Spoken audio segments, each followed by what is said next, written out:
રાજકોટ જિલ્લાના ધોરાજીના ક્ષત્રિય સમાજ દ્વારા પરસોત્તમભાઈ રૂપાલાની ટિકિટ આપ્યા બાદ ક્ષત્રિય સમાજ રોષ અને પરસોત્તમભાઈ રૂપાલાની ટિકિટ રદ કરવાની માંગ સાથે આવેદનપત્ર પ્રાંત કચેરી આપેલ. લોકસભા 2024ના રાજકોટના ભાજપ ઉમેદવાર પરસોત્તમભાઈ રૂપાલાએ ક્ષત્રિય સમાજ માટે ટિપ્પણી કરવામાં આવી હતી, જેમાં તે સમયે ચૂંટણીમાં ભાજપના ઉમેદવાર પરસોત્તમભાઈ રૂપાલા દ્વારા એક કાર્યક્રમમાં સમસ્ત રાજા રજવાડા વિશે કોમી ધાર્મિક લાગણીઓ દુભાય અને સુલે શાંતિનો ભંગ થાય તે પ્રકારના પ્રવચનનો વિડીયો સોશિયલ મીડિયા પર ફરી રહ્યા છે અને આ ટિપ્પણીથી ક્ષત્રિય સમાજમાં રોષની લાગણી ફેલાઈ છે. ત્યારે આજ રોજ ધોરાજીના પથકના ક્ષત્રિય સમાજ એકત્રિત થઈ પ્રાંત કચેરી આવેદનપત્ર પાઠવ્યું હતું અને ક્ષત્રિય સમાજ દ્વારા એક જ માંગ કરેલ કે અન્ય કોઈ ઉમેદવાર તરફ કોઈ વાંધો નથી, પણ ફક્ત પરસોત્તમભાઈ રૂપાલાના ઉમેદવારનો વાંધો છે અને તેની કોઈ પણ સંજોગોમાં ઉમેદવારી રદ થવી જોઈએ તેવી માંગ કરેલ અને આગામી સમયમાં જો પરસોત્તમભાઈ રૂપાલાની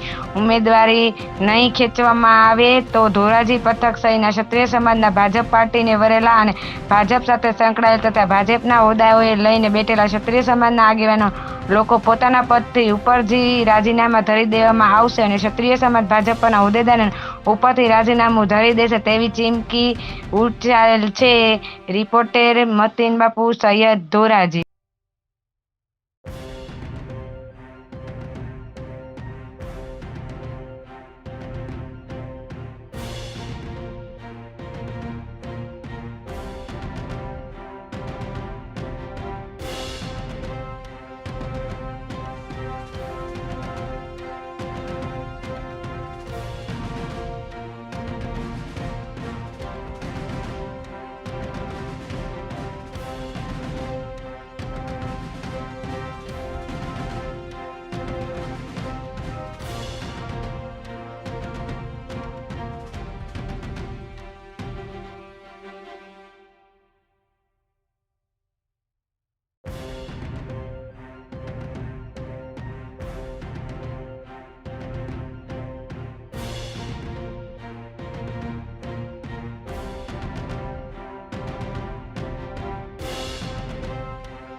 પ્રવીણસિંહ જાડેજા, ધોરાજી તાલુકા રાજપૂત સમાજના પ્રમુખ શહેર. અને આજની તારીખની અંદર અમે ડેપ્યુટી કલેક્ટર સાહેબને આવેદનપત્ર દેવા માટે આવ્યા હતા, જેમાં ક્ષત્રિય સમાજ, કાઠી સમાજ આ બધા ભેગા થઈ અને રૂપાલા સાહેબની ટિકિટ કેન્સલ થાય અને રદ થાય આ એક જ અમારી માગણી છે.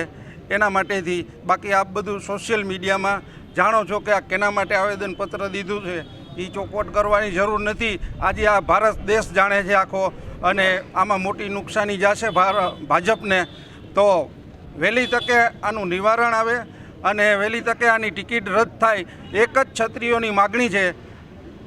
જય હિન્દ. ખાસ કરીને જે આવેદનપત્ર દીધો હોય આપ એનો શું હેતુ છે અને આપ ભાજપમાં હતા અને ભાજપમાં રાજીનામું આપ્યું એનું શું કારણ બાપુ? આજનું આવેદનપત્ર આપવાનું માત્ર ને માત્ર કારણ કોઈ એક વ્યક્તિ વિશેષ છે.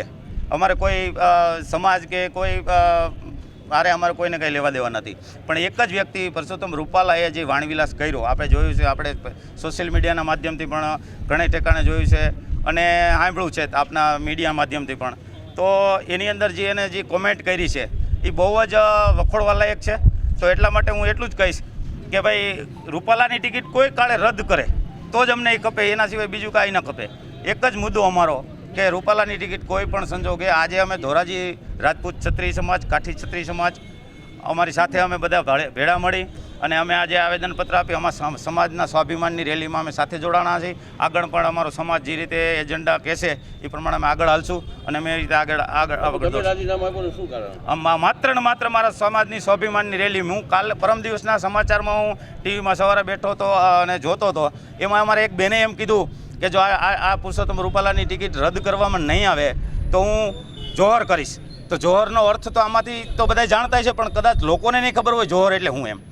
તો હું એની સ્પષ્ટતા કરું કે જોહર એટલે જે જળહળતી અગ્નિની અંદર જે હુમાઈ જવું. આપણે એક માત્ર ડામ થાય તો માણસને શિષ્કારી પડી જાય તો એની અંદર હુમાઈ જવાની વાત છે. તો એવી જો 21મી સદીમાં અમારી ક્ષત્રિય સમાજની બહેનોને એવું કહેવું પડતું હોય કે અમારે જોહર કરવું છે તો હજી અમે જીવીએ છીએ. તો એના માટે હું ભારતીય જનતા પાર્ટીનો હારવાર એનો સભ્ય તરીકે હું એવું બીજું કાંઈ બોલી ન શકું, કારણ કે મારા પાર્ટીના ઘણા ઓલા નડતા હોય એટલે મેં રાજીનામું આપી દીધું. સમાજની જે માંગ છે જે સ્વીકારવામાં નહીં આવે તો ભાજપને કેવું નુકસાન થશે? એ ભાજપે જોવાનું છે. એ ભાજપને પોતાને એને આંકવાનું છે. કેટલું નુકસાન થશે એ ભાજપે પોતે આંકવાનું છે, કારણ કે આ આંદોલન માત્ર સૌરાષ્ટ્રનું કે ગુજરાતનું નહીં રહે સાહેબ. આ આંદોલન આખા ભારતમાં પ્રસરી જાય. અમે એ સમાજમાંથી આવીએ છીએ કે શબ્દના માયરા મરી ગયા અને શબ્દે રાજ છોડી દીધા છે. એક શબ્દને કારણે અમે બધું કેટલાય લોકોએ માથા દઈ દીધા છે. તમે સાંભળ્યું છે મૂડીનો ઇતિહાસ તમે જોયો છે. 73ના કારણે અમે 500 પરમારોએ માથા આપી દીધેલા છે.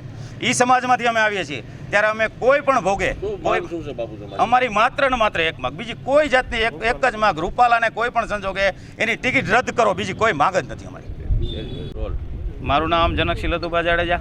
આજે અમે આવેદનપત્ર આપેલું છે ધોરાજી ડીસી સાહેબને કે રાજકોટ સીટ ઉપરના પુરુષોત્તમ રૂપાલાની સાંસદની ટિકિટ છે એને કોઈ કારણોસર અમારા ક્ષત્રિય સમાજના સમાજ વિરુદ્ધ જે ટિપ્પણી કરી છે એના વિરુદ્ધમાં અમે આજે આવેદનપત્ર આપ્યું છે. અને એ આવેદન અમે આપીને અમે એક જ મુદ્દાની માગણી સાથે આવેદન આપ્યું છે કે કોઈ પણ સંજોગે એની ટિકિટ રદ કરવામાં આવે. અને એના માટેથી મેં ભારતીય જનતા પાર્ટીના હોદ્દા ઉપરથી, તમામ હોદ્દા ઉપરથી ચાલુ સભ્ય મેં 3 ટર્મ હું ભારતીય જનતા પાર્ટીનો મહામંત્રી તરીકે અહીં ધોરાજી તાલુકામાં રહ્યો છું. અને મેં ભારતીય જનતા પાર્ટીનું અત્યાર સુધી કાર્ય કર્યું છે. હું પરમ દિવસ સુધી હું એ કામ કરતો હતો, પણ આજે મેં મારા સમાજ માટે, સમાજની સ્વાભિમાનની રેલી માટે મેં રાજીનામું ધરી દીધું છે.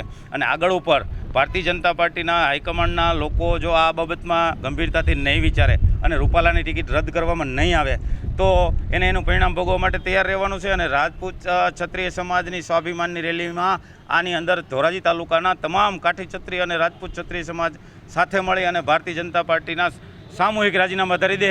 અને આવનારી ચૂંટણીની અંદર કદાચ ભારતીય જનતા પાર્ટીને મત પણ ન મળે તો એમાં નવાઈ નહીં, આવું પણ બની શકશે. તો એનું નુકસાન ભોગવવા તૈયાર રહેવાનું છે. અને જે પણ કાંઈ થશે એ તમામ જવાબદારી ભારતીય જનતા પાર્ટીની જ રહેશે. અને આ કોઈ પણ સંજોગે અમારી એકની એક માગ છે, કોઈ સંજોગે એની ટિકિટ રદ કરવામાં આવે. એક જ માગ, ભારત માતા કી જય.